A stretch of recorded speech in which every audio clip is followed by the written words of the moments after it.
Paz, que a graça de Deus seja sobre sua vida, que a paz de Cristo esteja sobre seu lar, sua casa e sua família. Seja muito bem-vindo, muito bem-vinda a este tempo devocional, tempo de oração, de leitura bíblica, tempo de falar com Deus, nosso Senhor. Eu gostaria de convidar você a estar unindo a sua fé, a nossa, através desta oração, para que assim Deus nos conduza diante da sua santa e poderosa palavra. Amém? Vamos orar então? Senhor, nosso Deus, nosso Pai, Pai Santo e amado, ó Deus, inclina teus ouvidos, Senhor, ouça a nossa oração, é o que te pedimos, meu Pai, com todo o amor e clamor, para que o Senhor venha ouvir a voz, não somente aquilo que a nossa boca fala, mas a voz do nosso coração, porque o Senhor é quem conhece o nosso coração, o Senhor sonda o nosso coração, o Senhor esquadrinha os nossos pensamentos, portanto o Senhor conhece toda a nossa intenção, Pai. Pai, te pedimos perdão pelos nossos erros, pelas falhas que são existentes em nossa vida. Pedimos também que o Senhor nos dê discernimento e sabedoria para que possamos identificar tudo aquilo que é cilada de Satanás sobre nossa vida, para que não venhamos a sermos presas do inimigo, para que não venhamos a cair no laço do passarinheiro, mas que sejamos, Pai, astutos, que sejamos, meu Pai, vigilantes, que sejamos, ó Pai, atentos a toda situação que pode tentar criar sobre nossa vida uma certa objeção, ou até mesmo colocar sobre a nossa história uma pedra de tropeço. Nos ajuda, Pai, nos fortaleça, renova as nossas forças, coloca sobre nossa vida um ânimo novo, meu Pai. Abra o nosso entendimento para que possamos ter acesso à Tua palavra, que é santa e poderosa, que é viva e eficaz, e nós cremos nela. Pois assim como a Bíblia está aberta diante dos nossos olhos e estaremos lendo aqui as Escrituras Sagradas, o nosso coração também está aberto para que a Tua palavra entre, faça morada e permaneça. Nos ensina, Senhor, a guardar as Tuas palavras no nosso coração, para não pecarmos mais contra Ti. E esta é a nossa oração nesse dia de hoje, Pai. Te pedimos que o Senhor tome a glória para si de todo este tempo e nos conduza, meu Pai, que possamos sentir a sua presença, a presença do Espírito Santo, que a presença do Espírito Santo venha estar aqui, mas também estar do outro lado ali, na casa dessas pessoas, na vida dessas pessoas, na família dessas pessoas, que assim como uma brisa suave entra agora, meu Pai, em nosso lar, que o Espírito Santo possa entrar também como uma brisa suave no lar de cada um destes ouvintes, cada uma destas pessoas que estarão aqui, meu Pai, compartilhando e ouvindo da palavra do Senhor, ó Deus. Em nome de Jesus te pedimos e já te agradecemos, porque o Senhor tem nos ouvido, o Senhor tem nos respondido, e louvamos e glorificamos o teu santo nome por tudo isso. Obrigado, ó Deus. Obrigado, Espírito Santo. Obrigado, Senhor Jesus Cristo. Amém e amém. Amém, meus irmãos. Irmãos, hoje o tema da nossa devocional é as duas árvores. Você já ouviu falar sobre as duas árvores que são citadas na Bíblia, tanto em Gênesis quanto em Apocalipse? Bom, este não é um assunto muito comentado em altares, em igrejas. Não é uma pregação que muitas vezes é agradável aos ouvidos daqueles que buscam ali, né, uma palavra muitas vezes de conforto. Bom, primeiro de tudo eu quero te deixar bem claro. Igreja não é apenas lugar de acolhimento e conforto. Igreja também é lugar de confronto. E a palavra de Deus confronta a nossa vida. Isso porque o Espírito Santo é quem nos convence da justiça, do juízo e do pecado. O que precisamos entender e não podemos endurecer o nosso coração é para que essa palavra do Senhor venha trabalhar sobre nossa vida, permitindo e nos proporcionando uma oportunidade de correção. Amém? Então, a Bíblia ela fala sobre duas árvores. A árvore do conhecimento do bem e do mal e a árvore da vida. Para que você possa entender o significado dessas duas árvores e a importância destas duas árvores, vamos estar lendo aqui o livro de Gênesis e alguns versículos de Apocalipse. Esta árvore da vida, um dia, ela será acessível a todos nós. Então nós, todos nós, teremos contato com a árvore da vida. Teremos ali proximidade com a árvore da vida. Agora, olha só o que realmente representa a árvore da vida, aonde encontramos a árvore da vida, em que momento da história a árvore da vida é citada aqui nas Escrituras Sagradas. Primeiro livro de Gênesis, capítulo 2, a gente tem um entendimento de como foi feita a formação do homem. Olha só o que está escrito no versículo 7. E formou o Senhor Deus o homem do pó da terra, e soprou em suas narinas o fôlego da vida, e o homem foi feito alma vivente. Olha que interessante isso, porque se não fosse o fôlego da vida, não passaríamos de pó, de matéria, de barro. Então, assim, quem dá vida é quem tem vida. Quem possui a vida é Deus. E Deus tem poder para dar e para tirar a vida. A grande questão é que a vida que Deus nos dá é nossa. Ela não é emprestada. Ela não é alugada. Então, assim, a nossa vida, ela está relacionada à nossa alma e ela não está restrita ao nosso corpo. Até porque o nosso corpo, ele é alvo fácil neste mundo. Ele vai se deteriorar, ele vai se corromper, ele pode adoecer. Enfim, ele veio do pó, ele vai voltar para o pó.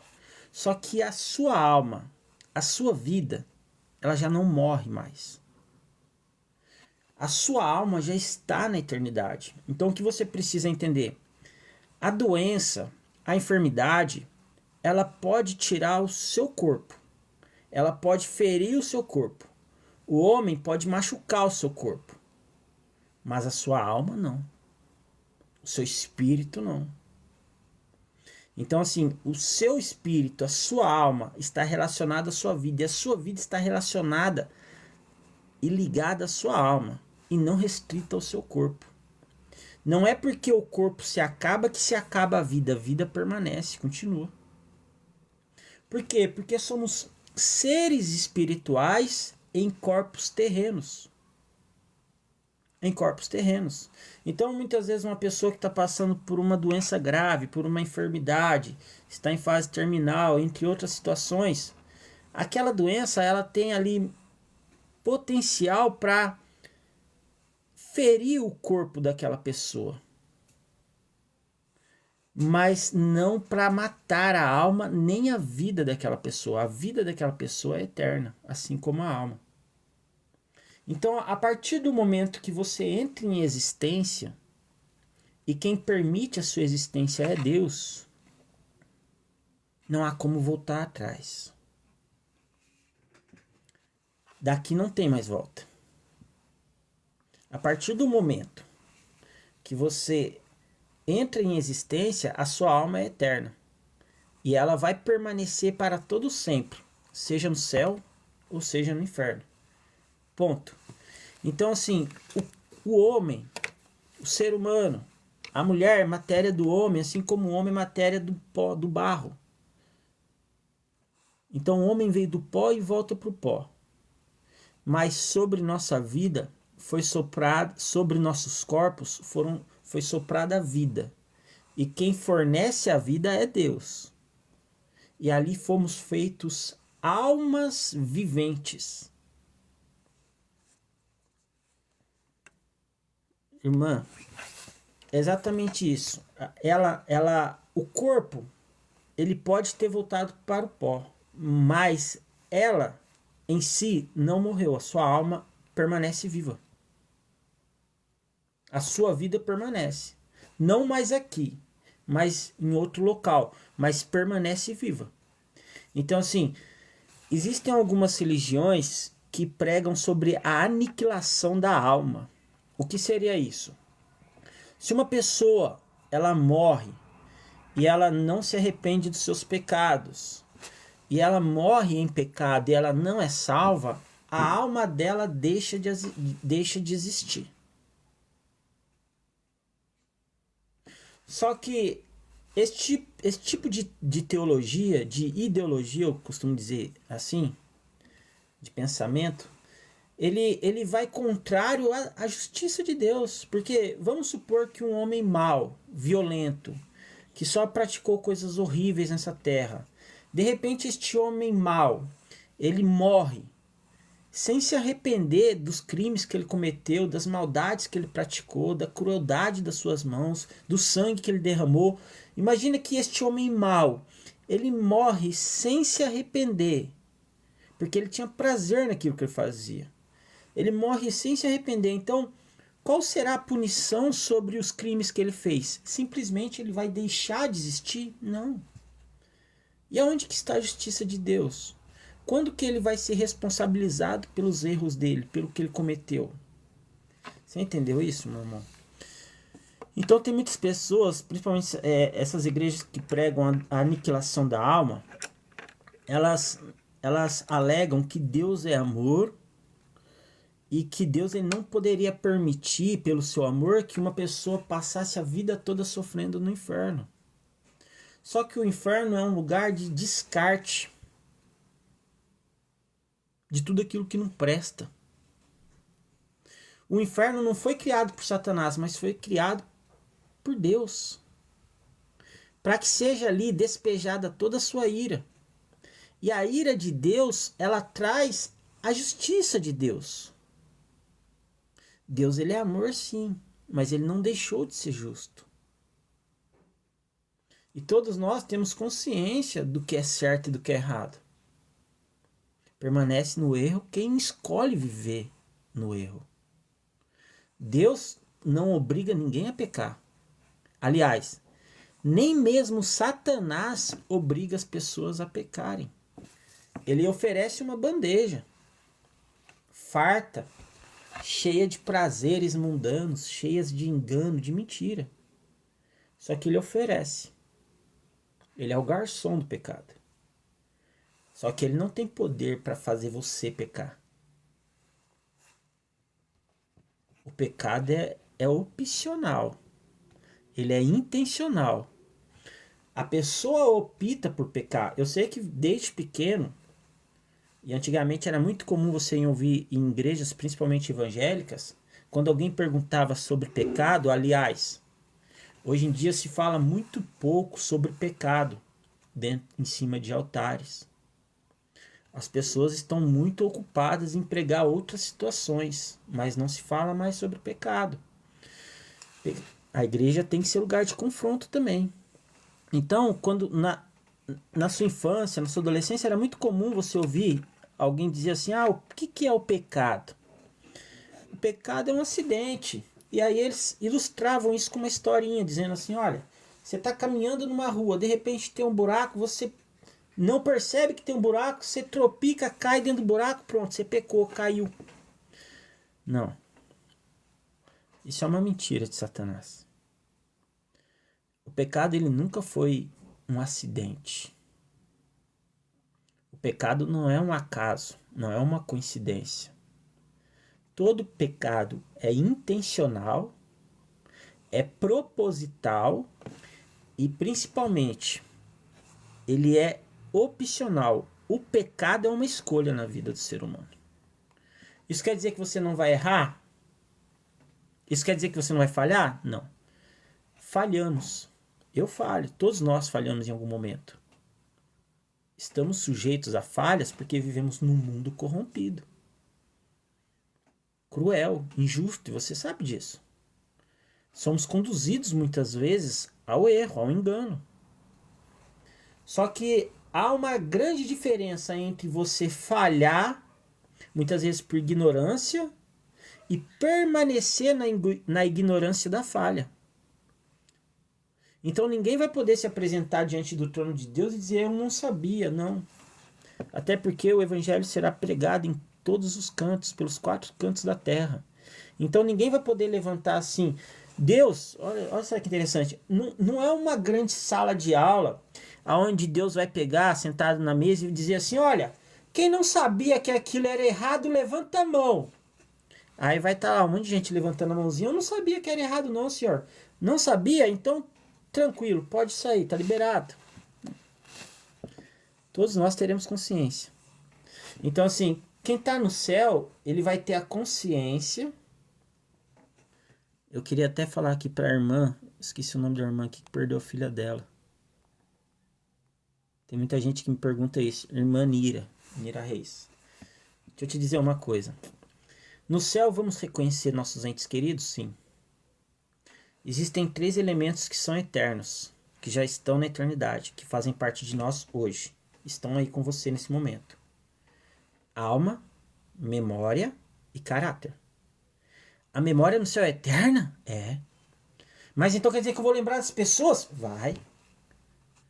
Mas eu vou lembrar aquela pessoa que me magoou? Não. Eu vou lembrar aquela pessoa que me traiu? Não. Eu vou lembrar aquela pessoa que me enganou? Não. Mas a memória não é eterna, então como que eu vou lembrar? A memória é eterna, mas ela é santificada. Santificação. Sem santificação ninguém alcança o céu. Então, o que é a santificação da memória? É o galardão, é as recompensas das boas obras aqui nessa terra, de tudo aquilo que foi ligado na terra é ligado no céu conforme a vontade de Deus, está escrito em Pedro. Então o que acontece? A sua família, ainda que você perdeu sua filha, né? A doença pode ter matado o corpo dela, mas não a alma. Não o espírito, não a vida dela. Ela continua vivendo, ela ainda tem vida, sua alma permanece no céu. Um dia poderemos nos encontrar? Sim. E vamos nos reconhecer? Sim. Mas não haverá mais aquela condição de mãe, filha, de pai, filho, de marido, esposa. Mas todos em irmandade, filhos de um único pai. Então todos nos céus são irmãos. São irmãos. Ponto. E a conexão, a lembrança, sim, nós fomos ligados aqui nessa terra. Então a família é uma instituição divina. A sua família não é uma coincidência. Você não caiu de paraquedas aí no meio da sua casa. Essa mesma ligação que hoje existe aqui é ligada lá. Só que num outro contexto.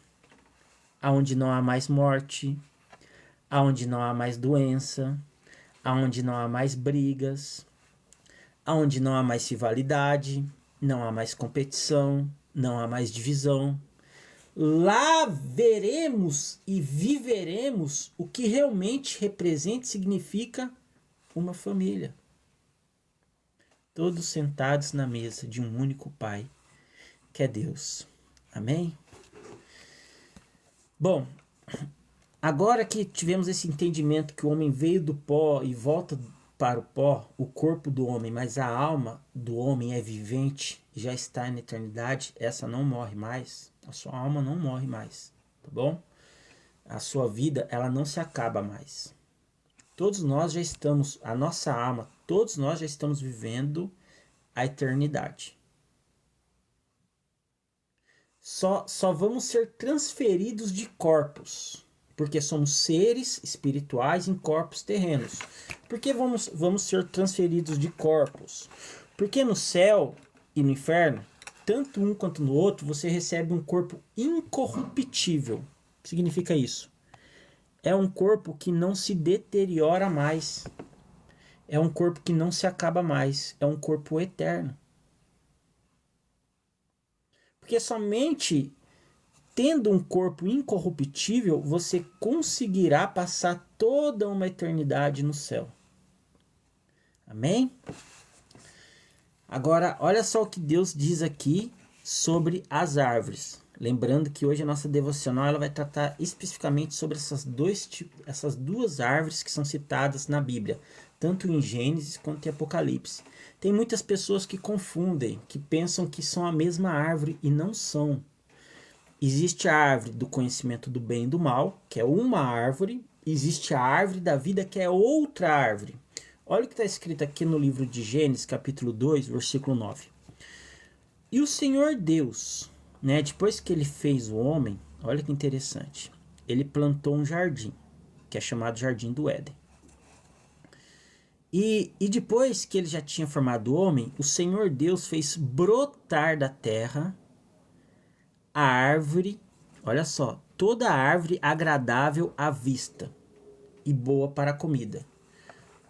Então, assim, o primeiro passo que Deus fez foi o quê? Trazer provisão para o homem. Nosso Deus é um Deus de provisão. Se hoje você tem o que comer na sua casa, não é somente o trabalho de tuas mãos. É porque você tem um Deus de provisão. Até porque, se Deus não abençoar, inútil é o trabalho do homem, sabia disso? É o que está escrito. Nosso Deus, ele é um Deus de provisão. E assim ele é desde Gênesis, desde o início. Então o que ele fez assim que ele fez o homem? Olha só como que Deus é um Deus zeloso, que cuida. Ele vai precisar se alimentar, não vai? Então eu vou criar árvores frutíferas que sejam agradável à vista, que sejam prazerosas ao se ver, agradável à vista, e que sejam boas para a comida. Então a primeira coisa que Deus fez após formar o homem... Ô filho, depois pega um pouco de café pai aqui, por favor. A primeira coisa que Deus fez depois de formar o homem foi trazer provisão. Isso não é maravilhoso? É libertador, não é? Presta atenção, às vezes a gente fica preocupado, meu Deus, o que vai ser?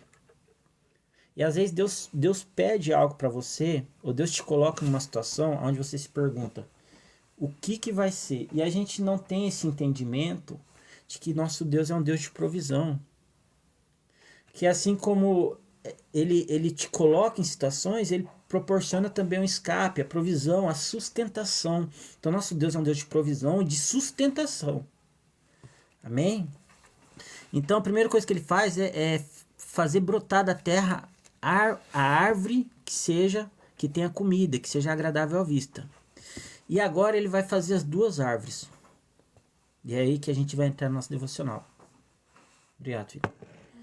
Olha aqui que está escrito no livro de Gênesis, capítulo 2, para você ter um entendimento, olha. E Deus fez brotar da terra toda árvore agradável à vista e boa para a comida. E a árvore da vida no meio do jardim. E a árvore do conhecimento do bem e do mal. Opa, espera aí. São duas árvores distintas uma da outra. Só que ambas estão lá no meio do jardim. A árvore da vida, ela foi brotada no jardim do Éden. Assim como a árvore do conhecimento do bem e do mal. E a gente vai entender o significado. O que é a árvore da vida e o que é a árvore do conhecimento do bem e do mal. Primeiro passo, vamos entender o que é a árvore da vida. Está lá em Apocalipse, capítulo 2, versículo 7. E depois também tem no 22 e 2. Vem que eu preciso ler para vocês aqui. Apocalipse 2. Para a gente entender o que é a árvore da vida. Aqui, ó. Olha só que interessante. Livro de Gênesis, capítulo 2. Olha só que interessante. Livro de Gênesis, capítulo 2. Ô, graça e paz, pastora, Deus abençoe. Livro de Gênesis, capítulo 2, versículo 9. Deus coloca no meio do jardim a árvore da vida. Apocalipse, capítulo 2, versículo 7. Quem tem ouvidos, ouça o que o Espírito diz às igrejas. Ao que vencer, dar-lhe-ei a comer da árvore da vida, que está no meio do paraíso de Deus. Isso é forte, né, irmão? A mesma árvore da vida que servia para alimento, lá no Éden, em Gênesis 2, 9, é a mesma árvore da vida de Apocalipse, que serve para alimentar e trazer provisão sobre os salvos, filhos de Deus, no paraíso de Deus. Ela está no meio do jardim do Éden e agora ela é colocada no paraíso de Deus. Vamos lá no capítulo 22, versículo 2 agora, para você, ainda em Apocalipse. Ainda falando sobre a árvore da vida. Hoje a gente está estudando sobre as duas árvores que a Bíblia cita. 22. Isso aqui é maravilhoso. Se você ouvir isso aqui, vai mudar totalmente muitas coisas no seu ponto de vista. Olha só que interessante.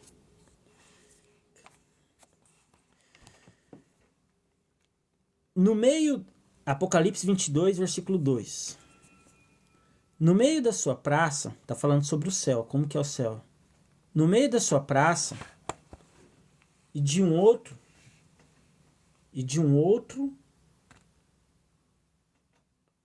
lado do rio, de um lado do outro, de uma margem a outra, estava a árvore da vida. Essa é a visão que João tem sobre o céu. Está em Apocalipse 22, 2. Olha só de novo. A mesma árvore da vida lá de Gênesis, no Jardim do Éden. No meio da sua praça, de um e de outro lado do rio, estava a árvore da vida, que produz 12 frutos. Olha Deus falando de provisão de novo. Produz 12 frutos, dando seu fruto de mês em mês. E as folhas da árvore são para a saúde da nação, das nações. Das nações. Das nações. Então, assim, as nações estarão nos céus. Mas todos como irmãos. Todos. Haverá uma única bandeira. E todos serão alimentados por esta mesma árvore da vida.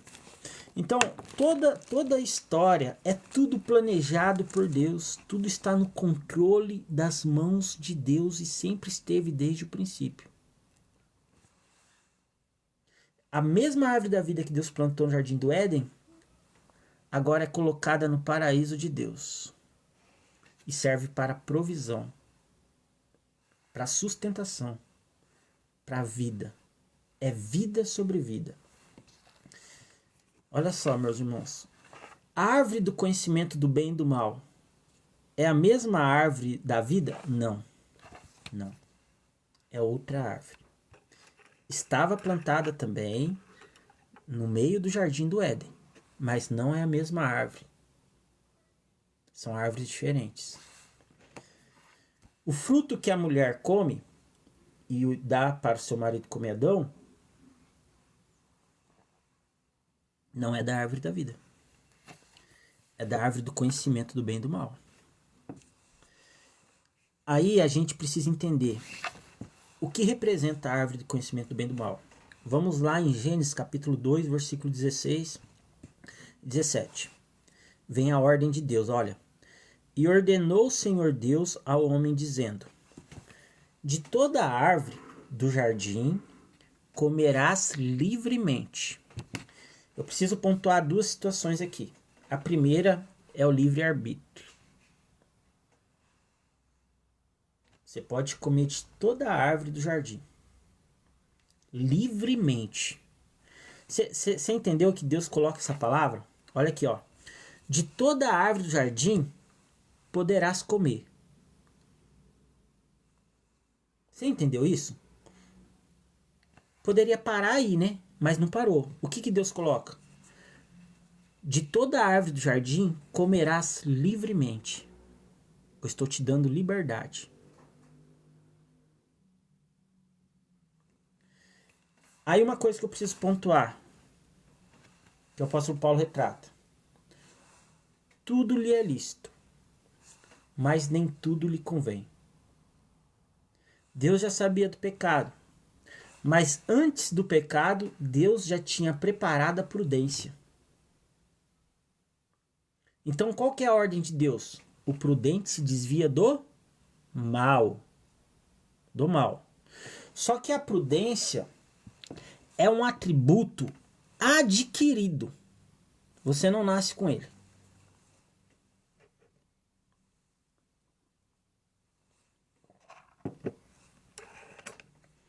Por quê?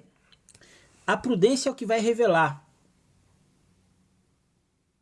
se você é uma pessoa que tem um bom caráter ou não. Se você tem se você é de boa índole ou não. Você lembra que o nosso caráter é eterno? Você não vai ver pessoas de mau caráter no céu. E por que isso? Porque Deus não criou humanos robóticos. Ele teria todo o poder para fazer isso, para manipular a adoração, mas não. Ele deixou a livre escolha do homem, adorá-lo ou não. Por isso Deus, quando busca na terra, ele busca quem o adora em espírito e em verdade. Ele busca verdadeiros adoradores. Não pessoas que adoram a Deus apenas porque foram manipuladas por causa da religiosidade ou porque querem barganhar com Deus alguma situação. A coisa mais triste que tem é você se relacionar com alguém e depois você descobrir que essa pessoa só tá com você por interesse. Tô mentindo? O que você faria se depois de tantos anos de convívio, de repente você descobre que aquela pessoa só está com você esse tempo todo por interesse? Deus abençoe, pastora Ju. Anira, primeiro ouço bastante, depois vejo se é de Deus ou não. Conteúdo, assim, sigo ou não, vou seguir a ti. Obrigado, irmã Nira. Nira, Deus abençoe, é exatamente isso. Tudo que a gente escuta, a gente precisa examinar se está nas escrituras sagradas, tá bom?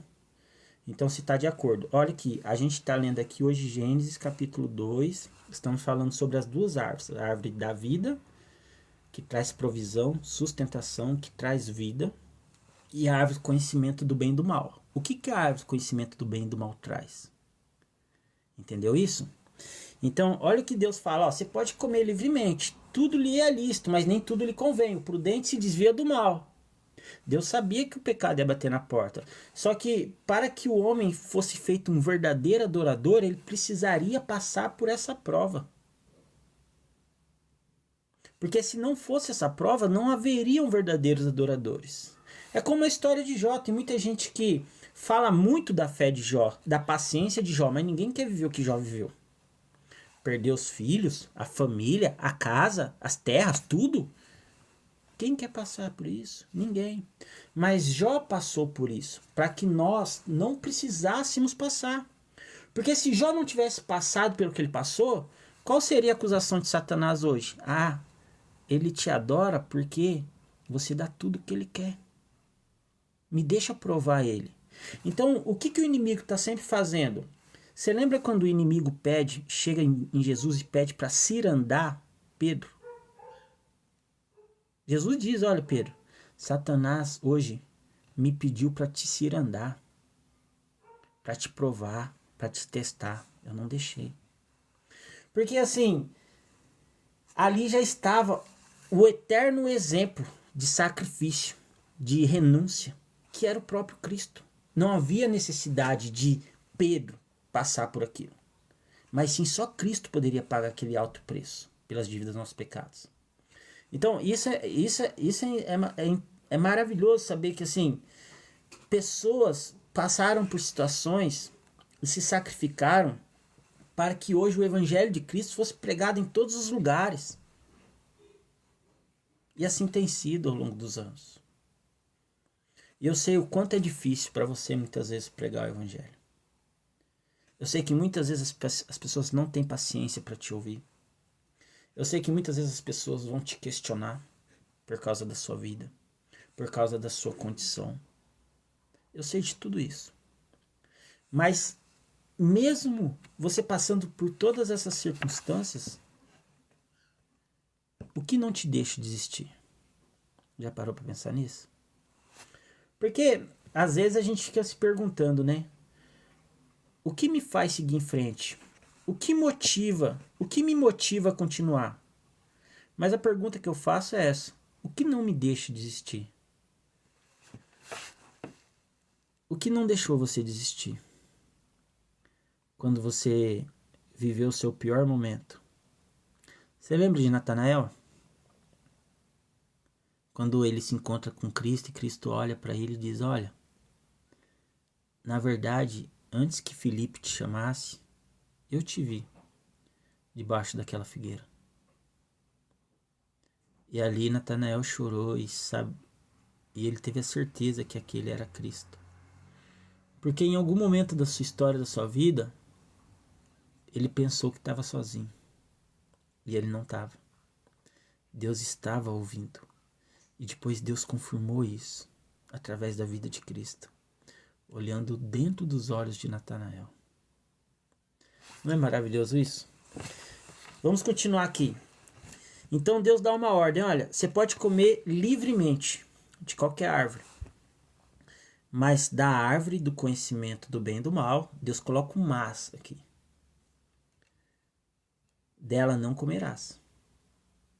É simples de entender, né? Ou não? Não tem nenhum mistério nisso. É apenas uma ordem. Você pode comer livremente de todas as árvores, de todo fruto. Inclusive tem a árvore da vida aí, não é? Só dessa árvore aqui que não. O que Deus faz? Para que o homem tivesse o seu caráter, né, formado num caráter de um verdadeiro adorador, ele precisaria ser forjado. E a gente só é forjado em meio às dificuldades. Às vezes a gente duvida da nossa capacidade. Só que quando a gente é colocado numa situação difícil, à prova, às vezes a gente descobre no meio da prova a força que muitas vezes a gente pensou que a gente não tinha. Até porque muitas pessoas às vezes olham para a nossa vida, para a nossa história que estão à nossa volta e elas comentam entre si: ela não vai conseguir. Ela não vai dar conta não. Só que elas não conhecem o que Deus conhece. Elas não sabem o que Deus sabe. Porque Deus sonda o coração e esquadrinha os pensamentos. Então Deus não vai te dar um fardo tão pesado que vai te destruir, que você não vai conseguir suportar. Se Deus permitiu, é porque você dá conta. Só que vai ser no meio da dificuldade que você vai entender a força que Deus colocou dentro de você, que se chama fé. Ela não morre. Ela pode estar até adormecida, mas quando ela se levanta, ela derruba gigantes. Às vezes ela está até esquecida lá no meio dos pastos. Ninguém lembra dela, nem mesmo a própria família dela. Mas enquanto não se chegar na casa, enquanto não entrar na casa, ninguém se senta na mesa. E quando aquela fé é colocada à prova, pode ter um gigante à sua frente. Apenas uma única pedra é necessária para derrubar esse gigante. Da árvore do conhecimento do bem e do mal não comerás, porque no dia em que dela comer, certamente morrerás. Essa morte que ele está falando aqui é sobre a morte espiritual, que é o que é a morte espiritual? A morte espiritual é a separação do homem para com Deus. Por que as pessoas brincam com o pecado? Por que as pessoas elas negociam com o pecado? Porque elas não levam o pecado a sério. Quando a pessoa não leva a sério, ela não teme. Ela não respeita. Então, não é muito comum você ouvir assim: ah, o mundo vai acabar, Jesus está voltando. Aí tem sempre um que vai dizer assim. Eu escuto isso desde pequeno. As pessoas diziam isso há 2000 anos atrás. Ah, a Bíblia foi escrita por mãos de homens. Quem garante que é de Deus? Vai dando corda. Vai brincando.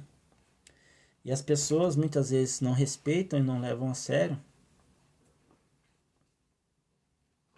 Amém. Deus, as pessoas não levam muito a sério e não respeitam, e quando elas não levam a sério, elas não temem. E o temor do Senhor é o princípio da sabedoria. Então o que a Bíblia diz? Que o salário do pecado é a morte. Só que as pessoas pecam, e aí como não acontece nada, o que acontece? Não é verdade. É o que elas pensam. Então elas não respeitam. E quando elas não respeitam, elas não temem. O temor está relacionado ao respeito. E não exclusivamente ao medo. Porque Deus não quer que você tenha medo dele. Deus quer que você respeite ele. Então olha que interessante isso, meu irmão. Porque assim, quando a pessoa ela respeita, ela zela. Agora, o salário do pecado é a morte, mas isso não significa que é uma morte física, mas sim uma morte espiritual, é uma separação.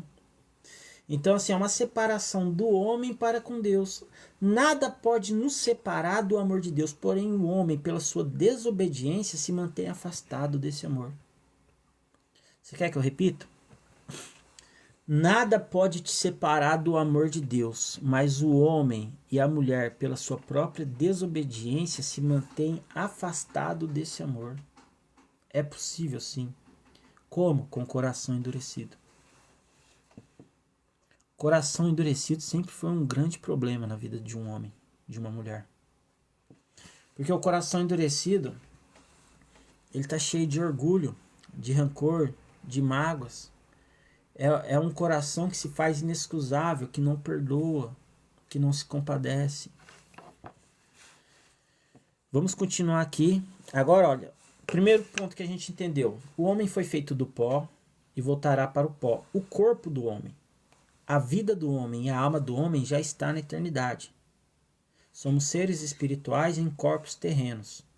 Então, só haverá uma transferência de corpos. Então, receberemos... Tanto no céu, as pessoas vão receber corpos incorruptíveis, quanto no inferno também receberão corpos incorruptíveis.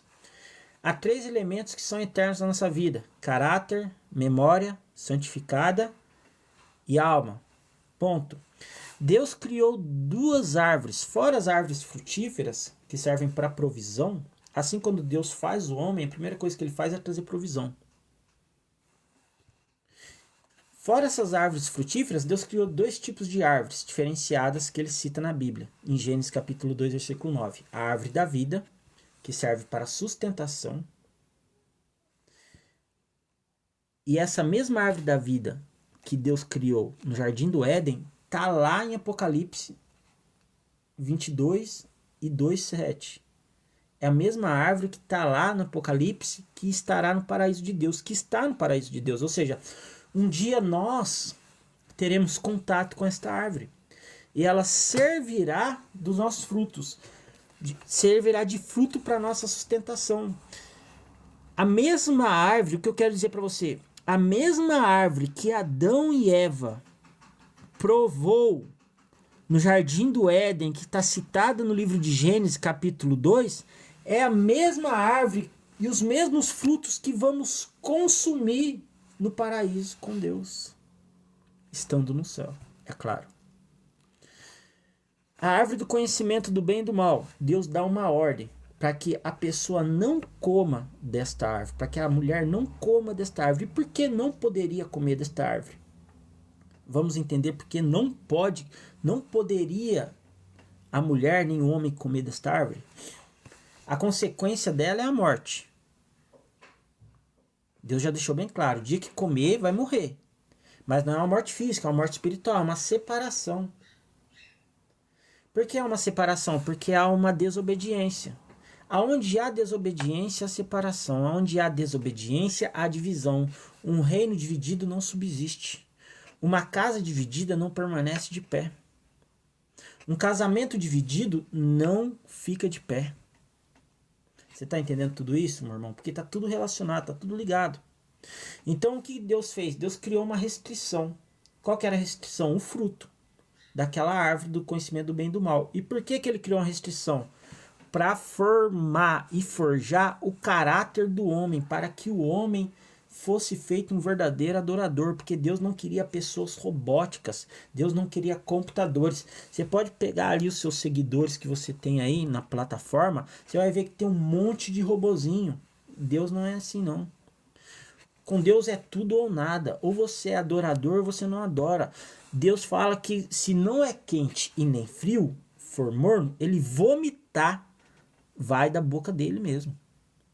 Vomitar-te-ei da minha boca, porque não és quente nem frio. Então Deus não procura pessoas mornas. Tá bom? Deus não procura pessoas mornas. Ele não se agrada. O que agrada o coração de Deus? Uma vida de obediência. Buscar uma vida de obediência. Obedecer é melhor do que sacrificar. O maior sacrifício que você pode oferecer para Deus hoje é viver uma vida de obediência à palavra do Senhor. Vamos entender agora o que significa a árvore do conhecimento do bem e do mal. Primeiro ponto, a gente vai lá em capítulo 3 de Gênesis. Hoje a nossa devocional é um pouquinho longa, gente. Capítulo 3, versículo 1. Olha o que está escrito assim, ó. Ora, a serpente era mais astuta que todos os animais do campo que o Senhor Deus tinha feito. E esta disse à mulher, é assim que Deus disse, não comereis de toda a árvore do jardim. Ponto. Primeira coisa que a gente precisa entender, quem que era a serpente aqui citada no livro de Gênesis? Apocalipse 12, 9. Quem que era a serpente que estava lá? Olha só que interessante, meu irmão. A árvore da vida que está lá no Jardim do Éden, está no paraíso. Ela aparece no livro de Gênesis e aparece no Apocalipse. E quem que aparece em Gênesis e Apocalipse também? A serpente. Apocalipse 12, 9. Olha aqui. E foi precipitado o grande dragão, a antiga serpente. Vou ler de novo aqui Gênesis. Ora, a serpente era mais astuta que todos os animais. Apocalipse 12, 9. E foi precipitado o grande dragão, a antiga serpente, chamada o diabo, e Satanás que engana a todo mundo. E Satanás que engana todo mundo. Não a todo mundo, mas todo mundo. E Satanás que engana todo o mundo. Ele foi precipitado. Quando fala sobre o mundo, está falando sobre o mundo sistema e não o mundo todos pessoas. Precisa ter esse entendimento. Ele pode enganar até muitos escolhidos, mas não a todos. Tá bom? Amém, pastor. Que Deus abençoe. Eu vou depois eu vou fazer o download das minhas lives. Aí eu sempre faço downloads e republico, tá bom? Aí depois, quando você puder, assiste. Ali, então assim, a grande serpente, a serpente, quer dizer, é a mesma serpente que está em Gênesis, é a serpente que está citada aqui em Apocalipse. Quando fala sobre o fim do mundo, quando o diabo, ele engana todo mundo, né? E ele foi precipitado na terra e os seus anjos foram lançados com ele. Ou seja, aqui ele foi expulso para a terra. Aí o que acontece? Quem que é a serpente? O próprio diabo. Aqui ele está em posse, né? O diabo, ele é um ser espiritual, né? Que um dia foi anjo, mas ele foi precipitado, ele foi expelido, expulso do paraíso, juntamente com um terço dos anjos. Então, olha só o poder de persuasão que o diabo tem, de convencer as pessoas a fazer aquilo que ele quer que elas façam. Como que o inimigo trabalha? Ele trabalha através da persuasão, da influência. É igual eu estar te dizendo, ele não vai te obrigar a pecar, ele não tem autoridade nem autonomia para fazer você pecar. O pecado é uma escolha sua. Você pode ter sido induzido, pode ter sido influenciado, pode ter sido convencido a pecar, mas a palavra final é sua. O consumo do pecado é seu. tentado todos nós somos, mas o pecado ele nasce quando ele é consumido, e quem consome é você. Então o que acontece? Olha que interessante isso. A serpente é Satanás, era astuto. Entre os animais do campo era o mais astuto. E ele se aproxima de Eva. E quando ele se aproxima de Eva, ele traz uma informação. É assim que Deus disse, ou seja, ele tinha posse de uma informação. Só que essa informação que ele traz não é uma verdade absoluta, é uma meia verdade. Por quê? Ele tenta confundir a mente de Eva. Como? Ele traz para Eva uma informação como se ele tivesse acesso à palavra de Deus, aquilo que Deus disse. Olha só o que ele usa. É assim que Deus disse. É assim que Deus disse. Você sabe quem que usa muito isso hoje? Os falsos profetas. Você quer ouvir mesmo? Deus mandou te dizer. Então tem muitas pessoas que são língua de Satanás. Falam que são boca de Deus, mas não são. Eu não estou generalizando a todos, mas tem muitos falsos profetas no meio do evangelho, do cristianismo. Há muitos que saíram, que eram cartomantes, videntes, adivinhos, e hoje estão fazendo lives aqui no TikTok, adivinhando a vida de outras pessoas, usando o nome de Deus. E existe o espírito da adivinhação no meio de tudo isso. Então, olha que interessante isso, porque o que Satanás está dizendo? É assim que Deus disse. Satanás está fazendo o quê? Está usando o nome de Deus. O falso profeta usa o nome de Deus. Ei, Deus mandou te dizer. Quando a pessoa fala que Deus mandou te dizer, sem Deus não ter dito nada, isso é heresia. É heresia. Então tome cuidado. Porque às vezes a mão que está sobre sua cabeça orando e ungindo sua vida é a mesma mão que está dando tapa na cara da mulher lá dentro de casa. Você entendeu isso agora? Então olha que interessante. Ele usa ali o nome de Deus. É assim que Deus disse: não comereis de toda árvore do jardim. O que Satanás faz? Ele se aproxima e ele dá a entender que ele sabe o que Deus disse. Como se ele tivesse informação, a palavra de Deus. E Eva pega, poxa, ele conhece Deus. Sabe o que significa isso? Né? Aqui, no nome original, aqui a gente chama de influência, né? Seria mais ou menos assim uma persuasão de influência sobre a vida das pessoas. É como se alguém chegasse até você e dissesse assim: olha, eu conheço fulano de tal, e ele me disse tal coisa. A credibilidade daquele fulano que ele está dizendo, está usando o nome, te faz acreditar nessa pessoa, que muitas vezes é mentirosa, está usando o nome de outra pessoa sem aquela pessoa saber. Isso já aconteceu com você? De alguém se aproximar de você e falar assim: olha, eu conheço fulano de tal me disse isso, e às vezes a pessoa não sabe de nada que está acontecendo, mas você acredita porque você tem uma confiança naquele nome que está sendo usado em específico. É o que Satanás está fazendo. Ele está usando o nome de Deus aqui, né, para enganar Eva. E como ela conhece Deus, como ela escuta a voz de Deus, porque Deus ele passeava na viração do dia no jardim junto com Adão e Eva, como ela conhece Deus, ela dá crédito a Satanás. E Satanás faz o que? Ele usa o nome de Deus. E ele usa uma meia-verdade. Então, assim, por isso que precisamos buscar discernimento na palavra de Deus, para não sermos confundidos e enganados. Nem tudo que diz que é de Deus vem do altar de Deus. O próprio Jesus diz isso, que muitos que dizem e que falam Senhor, Senhor, não são de Deus.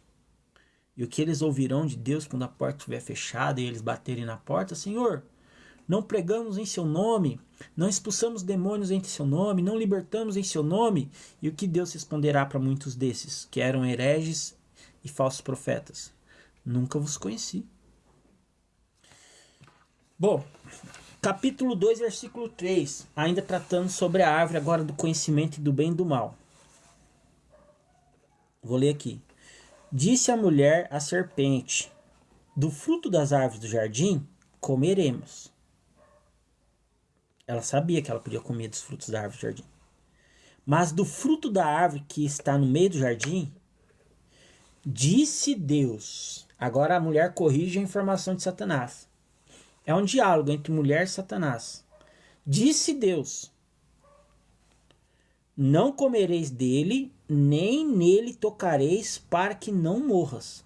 Olha só, o diabo usando o nome de Deus, dando uma informação que é uma meia verdade, porque não foi aquilo exatamente que Deus disse. Agora tem gente que pergunta, como que o diabo tinha acesso a essa informação? Ele ouviu. E como que ele ouviu? Ele estava no jardim? Estava. E o que que ele estava fazendo no jardim? Ele foi permitido estar no jardim? Sim. Porque ele faz parte desse processo de forja. A história não se trata do diabo, mas fala do homem. Da construção de um verdadeiro adorador. Agora você entendeu? Por que que o homem foi criado? Você já parou para pensar nisso? Deus tinha necessidade de criar o homem? Não. Deus tinha necessidade de criar o ser humano? Não. Zero. Nenhuma. Por que que ele criou? Por que que fomos criados? Já parou para pensar nisso? Para adoração. Para adoração de Deus. Só que o que Deus busca são verdadeiros adoradores. Que o adorem em espírito e em verdade. Então, para a formação de um verdadeiro adorador, há necessidade de passar por situações assim. Então, foi-lhe dado permissão para que ele pudesse, naquele momento, cirandar Eva. Senão ele não teria acesso nenhum a ela. Entenda, porque isso ocorre na história depois de um longo tempo. Não foi no dia seguinte que Deus criou o jardim. Preste atenção nisso. Era hábito de Eva passear por todo o jardim. A árvore sempre esteve lá no meio do jardim. Ela não foi colocada naquele dia específico. Não era uma novidade para Eva. Não era algo que Eva estava vendo pela primeira vez. Não, ela sempre esteve lá. O que mudou então? Sempre esteve no mesmo lugar. O que mudou então? O jeito de Eva olhar para a árvore. Isso foi o que mudou. Ela sempre viu a árvore, mas nunca desejou, nunca cobiçou. O que mudou foi o jeito de olhar. E como que essa cobiça no olhar de Eva aconteceu? Como que a forma dela enxergar o fruto proibido foi alterado no seu conceito, nos seus princípios? Através da dúvida, da incerteza, da insegurança e da ausência. Como que a insegurança nasce? Como que a incerteza nasce? Na ausência. Na ausência de quem?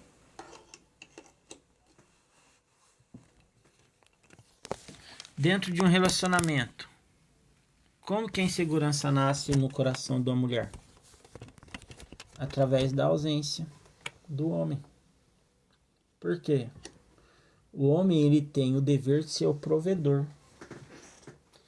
E quando este homem ele não é provedor, ele dá brechas para insegurança.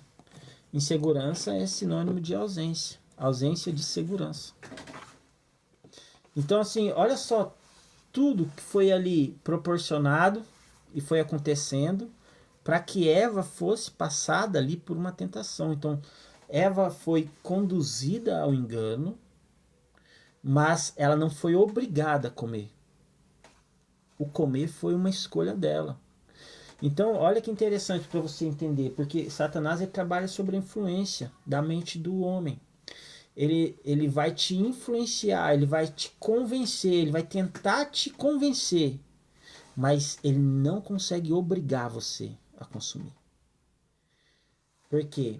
Ele precisa que você decida consumir. O pecado é uma escolha sua. Você quer acabar com todo o mal que existe na sua vida? Elimina o pecado. Você escolhe pecar todos os dias. É muito bom quando você escuta aquela canção, né, que o pecado bate na sua porta todos os dias, mas você escolhe Deus. É exatamente isso. O pecado bate na sua porta todos os dias e todos os dias você tem a oportunidade de escolher entre o pecado e Deus. É exatamente isso que acontece. Bom, deixa eu continuar aqui para que você possa ter esse entendimento da árvore do conhecimento do bem e do mal. A consequência de comer desse fruto era o quê? Era a morte espiritual, a separação do homem para com Deus. Eva poderia se dizer inocente diante disso? Não. Por quê? Porque ela tinha total conhecimento de que aquele fruto era proibido. Deus já havia alertado, Deus já tinha deixado claro, e outra, Deus já tinha mostrado até a consequência se eles fizessem isso. E por que Deus mostrou e falou a consequência? Porque ele saberia, porque ele já sabia que o homem iria tropeçar naquele momento. Mas, antes que o homem tropeçasse, ele já tinha um plano de salvação sobre a vida do homem. Por isso que a árvore plantada no Jardim do Éden é a mesma árvore plantada no paraíso. O que fala em Gênesis aponta para Apocalipse. O que está escrito em Apocalipse lembra Gênesis. Olha que interessante. Ela tinha conhecimento de que era proibido. Satanás fala uma meia-verdade usando o nome de Deus e agora ela corrige Satanás falando o que realmente Deus disse. Não comereis, nem nela tocarei, para que não morras. É assim que Deus disse. Ela sabe o que Deus disse. E o que o inimigo faz? Ele levanta um questionamento na vida de Eva. E qual que é o problema do questionamento? O questionamento é uma negação da palavra. É a negação da ordem. É a negação dos mandamentos. É a negação daquilo que Deus decretou. Deus procura o quê? Verdadeiros adoradores. Agora, se aquela pessoa nega a palavra de Deus, ela luta contra a palavra de Deus. Infelizmente, tem pessoas que hoje estão lutando contra a palavra de Deus. Toda vez que alguém nega a palavra de Deus, é como se ela estivesse lutando contra a palavra de Deus. Agora eu te pergunto, Deus perde suas batalhas? Não. Nunca perdeu. E nem vai perder. Então, se você está lutando contra a palavra de Deus, a sua batalha é uma batalha perdida. Agora, olha que interessante isso. A serpente, ela levanta um questionamento, uma negação. Uma negação. Imagina um filho que está o tempo todo questionando o pai, está o tempo todo negando a palavra do pai, está o tempo todo desobedecendo a palavra do pai. É o que Satanás está tentando plantar no coração de Eva naquele momento. E como que ele vai fazer isso? Através da dúvida, da incerteza, da insegurança. E ele vai utilizar de meias verdades para ganhar a credibilidade de Eva, fazendo com que Eva se sinta convencida de que Satanás realmente está falando a verdade. Então olha que interessante, porque ele diz assim, olha, porque o diálogo continua, ele diz assim, olha, certamente você não vai morrer. Você está entendendo? Ele vai contra a palavra de Deus. O que Deus disse? E ela sabia que Deus disse, olha, se comer desse fruto você vai morrer. E está falando sobre essa morte espiritual. Por que as pessoas...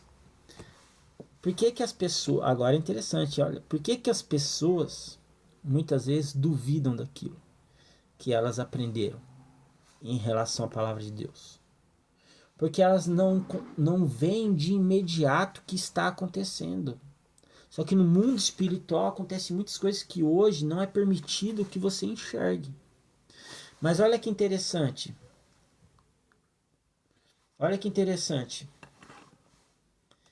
Deus disse assim para Eva, para Adão e Eva, olha, se vocês comerem daquele fruto, certamente vocês vão morrer.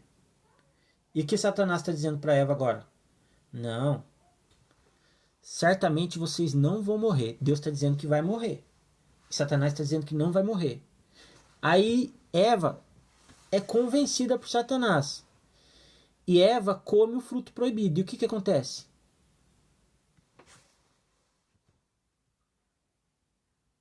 Ela continua viva. Fisicamente. Mas espiritualmente ela morre porque ela é separada de Deus, assim como Adão.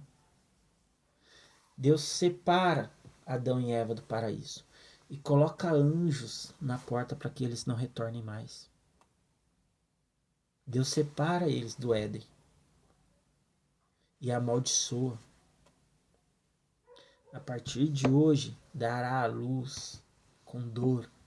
A partir de hoje, serpente, rastejará, e você será inimiga da mulher, a mulher inimiga e pisará sobre sua cabeça. A partir de hoje, homem, do suor do seu rosto comerás, trabalharás e será árduo o seu trabalho. Você entendeu tudo isso agora? Então, o que acontece? Na cabeça deles, o que eles pensaram? Ah, Deus disse que se a gente comer, a gente vai morrer. E aqui Satanás, parece que ela conhece Deus, porque ela está falando algumas coisas que Deus disse que parece ser verdade mesmo. E ele disse que a gente não vai morrer. E pelo contrário, ele disse que a gente vai ser igual a Deus. Então, assim, olha, ali, nessa dúvida, gera-se também a cobiça, a ambição no coração de Eva. Aí Eva, vou fazer uma prova. Cuidado você que tenta fazer prova de Deus. Porque Deus não prova ninguém, nem tenta ninguém. Ele não tem necessidade disso. Por que Deus vai te tentar se ele conhece o seu coração? Aí o que Eva fez? Eva vai lá, morde um pedacinho e não acontece nada. Só que aos olhos dela, o seu corpo tá tudo normal. Mas lá dentro, espiritualmente, falece, adoece, se separa de Deus. Porque Deus ele não está interessado no corpo físico. O corpo, como eu disse no início, veio do pó e volta para o pó. O que Deus ele busca é a sua alma, o seu espírito. Só que ele busca uma alma e um espírito de um verdadeiro adorador que tem um caráter forjado na fé, que vai ter memórias santificadas porque foi salvo, porque reconheceu a Deus, a Cristo, o seu sacrifício e creu. Então, é a sua alma que já está na eternidade. É o seu espírito. Deus está trabalhando no seu caráter nesse exato momento. E às vezes vocês perguntam, mas por que tanta luta? O seu caráter está passando por um processo de forja. Deus, mas por que tanto eu oro, eu busco, peço uma cura, mas nada acontece? Porque o mais precioso para Deus é a sua alma. Aquela mulher que sofria 12 anos do fluxo de sangue, ela busca ali cura em todos os lugares, gasta todos os seus recursos. E a Bíblia diz que quanto mais ela buscava, pior ficava a situação dela. Porque agora, além dela lidar com a doença que não era curada, ela tinha ainda... Porque a pessoa só quer a graça e esquece da cruz. Eu já vou responder você sobre isso. Olha que interessante. Quanto mais ela buscava, pior ficava a situação dela. Porque agora ela não tinha que lidar só com a doença. Ela tinha que lidar com a frustração de não ser curada. De gastar todos os seus recursos. Então quando ela toca nas orlas de Jesus... E ali, virtude sai de Jesus e ela é curada. Jesus para então a caminhada e olha ao redor e diz, quem me tocou? E os discípulos falam, mestre, todo mundo está te tocando. Não, mas alguém me tocou diferente. O que Jesus faz naquele ato? Por que ele para? Ele não precisava parar. Não havia necessidade nenhuma dele parar naquele momento. Mas ele para. E pergunta quem me tocou. E qual que é a necessidade dele perguntar quem me tocou? Ele sabia quem tinha tocado nele. Jesus, ele não queria apenas curá-la. Jesus queria dar para ela a oportunidade dela conhecê-lo. Porque o plano de Jesus, de salvação, não é somente curar o seu corpo das doenças e das enfermidades.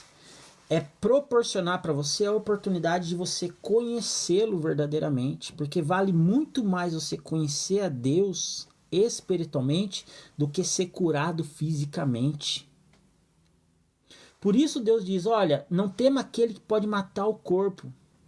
Ele não está falando somente de homens, ele está falando de doenças, de enfermidades. Mas tema aquele que além do corpo pode lançar a alma no inferno. Então, olha que interessante isso, porque assim, quando ele para a caminhada e olha para trás, ele sabe quem tocou, mas ele dá a oportunidade daquela mulher contar a história dela, e ele conhece a história dela, e ele dá a oportunidade para ela conhecê-lo. Ela não volta somente curada para casa dela. Aquele dia, aquela mulher que sofreu 12 anos, ela não volta somente curada para casa dela. Ela volta conhecendo a Cristo. Ela teve um encontro com o Senhor. Não é somente voltar curado fisicamente, mas é voltar para casa conhecendo a Cristo. Não é maravilhoso saber disso? Então, a mulher tendo todo este conhecimento de que era proibido, mesmo assim ela se deixa ser convencida pela serpente, né? E através da sugestão que a serpente dá, né? Gerando ali no coração de Eva uma vontade de ser ali independente, fazendo com que ela ousasse pensar que ela poderia ser como Deus. Esse é um sonho de Satanás. Ele transferiu o sonho dele para o coração de Eva através da dúvida. Por que Satanás foi expulso do céu? Porque ele quis ser como Deus. Ele quis construir um trono acima do trono de Deus. E o que a Bíblia fala sobre Jesus em Isaías? Que mesmo sendo como Deus, não quis usurpar o lugar de Deus.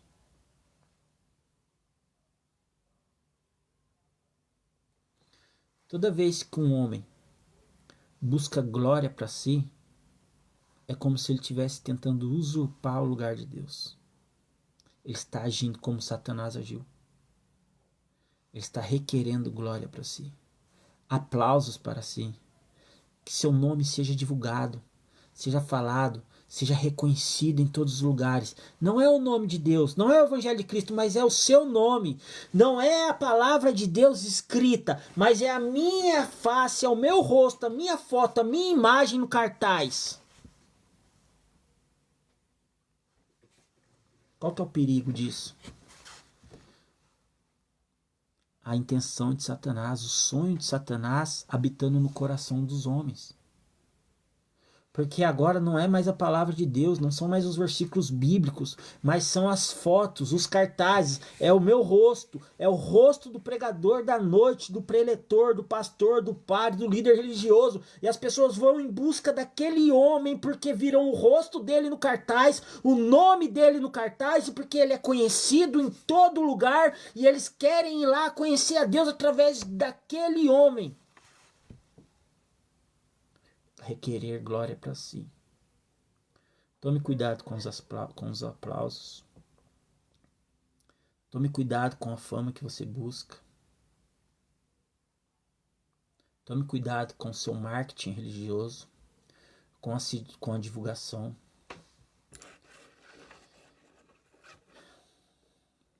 É difícil, mas eu vou dizer isso para você. Quem ensinou o homem a cobrar para pregar?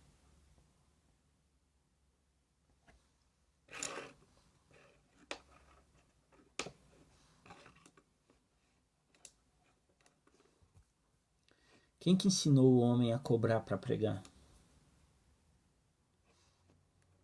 Porque hoje, para mim ouvir uma pregação, eu tenho que pagar R$75 para entrar dentro de uma igreja. Por quê?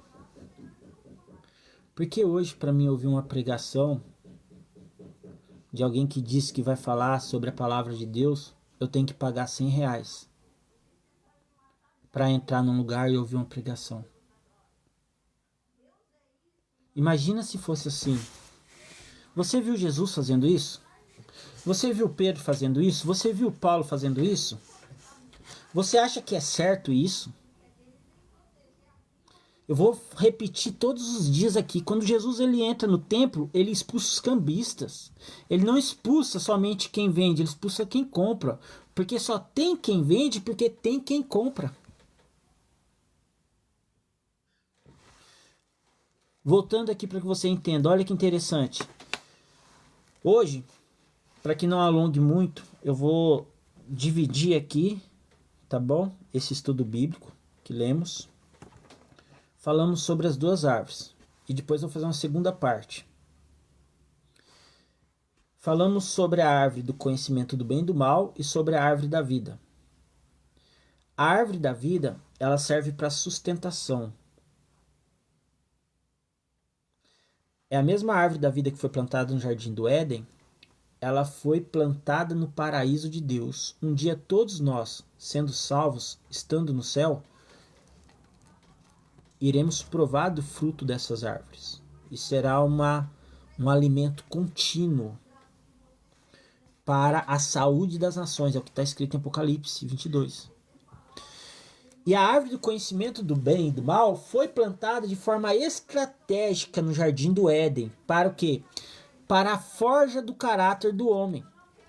Para que o homem tivesse uma restrição em relação àquilo que ele poderia comer livremente. E através daquela restrição, o seu caráter fosse forjado para que ele se tornasse um verdadeiro adorador em espírito e em verdade. Porque todos nós fomos feitos e criados, e este é o significado da existência do ser humano. O ser humano foi feito e criado para a adoração de Deus. Deus não tinha nenhuma necessidade de criar o homem. Deus ele não tinha nenhuma obrigação de criar o homem. Aliás, Deus não tinha nenhuma obrigação de salvar o ser humano, mas Deus por amor. Sabe por que por amor? Porque ele amou a sua criatura. Ele amou aquilo que ele criou. Então somos todos nós criaturas de um único Criador. Só que Deus amou tanto que ele não nos deixou sermos apenas uma criatura criada por um Criador. Deus ele nos fez filhos por adoção de Cristo, através do seu sacrifício na cruz do Calvário. Então hoje já não somos apenas servos, já não somos apenas criatura, mas Deus fala que nos chama de filhos, de amigos. Deus nos elevou à sua família. Deus nos acolheu nos seus braços. Deus quer que façamos parte não somente do teu reino, mas da tua vida. Você entendeu isso? Olha que maravilhoso tudo isso. Porque tudo isso é o plano de salvação de Deus. O irmão tinha feito uma pergunta aqui, ó. Por que a pessoa só quer a graça e se esquece da cruz? O que é a cruz? A cruz é um ato de renúncia. Então assim, olha. Jesus ele disse em João 14,6: Eu sou o caminho, a verdade e a vida. Ninguém vem ao Pai a não ser por mim. Então você entende que Jesus é o único caminho que leva até o Pai. Agora você tem que se perguntar, tá, você sabe que Jesus é o único caminho que te leva até Deus, mas o que te leva até Jesus? Você já parou para pensar nisso? É a cruz. Então Jesus, quando ele faz aquele convite a todos nós, dizendo assim, olha, aquele que quiser me seguir, negue-se a si mesmo, tome sua cruz a cada dia e venha após mim. Só que essa cruz que Cristo nos convida a carregar é uma cruz de renúncia e não de peso, como muitas pessoas pensam. Porque o peso, as dores, as enfermidades, Cristo já carregou na sua própria cruz. Hoje Cristo nos convida a carregar uma cruz de renúncia. E é necessário renunciar. Renunciar o quê? O pecado todos os dias. Cada vez que você fala não para o pecado, você dá um passo adiante para Deus. Cada vez que você diz não ao pecado, você dá um passo à frente em direção a Deus. Amém, meus irmãos? Então a Bíblia, ela fala sobre essas duas árvores. A árvore da vida e a árvore do conhecimento do bem e do mal. A árvore da vida é para sustentação. E a árvore do conhecimento do bem e do mal é a árvore para a forja do caráter, para que o homem se tornasse um verdadeiro adorador. Nada saiu do controle das mãos de Deus. Tudo faz parte do plano de salvação. E a boa notícia é essa: que Deus amou o mundo de tal maneira que enviou seu Filho unigênito, para que todo aquele que nele crê tenha vida eterna e não pereça mais. Agora a pergunta que cabe e que você precisa se fazer é essa: o que realmente significa crer em Cristo? Que Deus te abençoe, que a graça do Senhor Jesus seja sobre sua vida. Amém.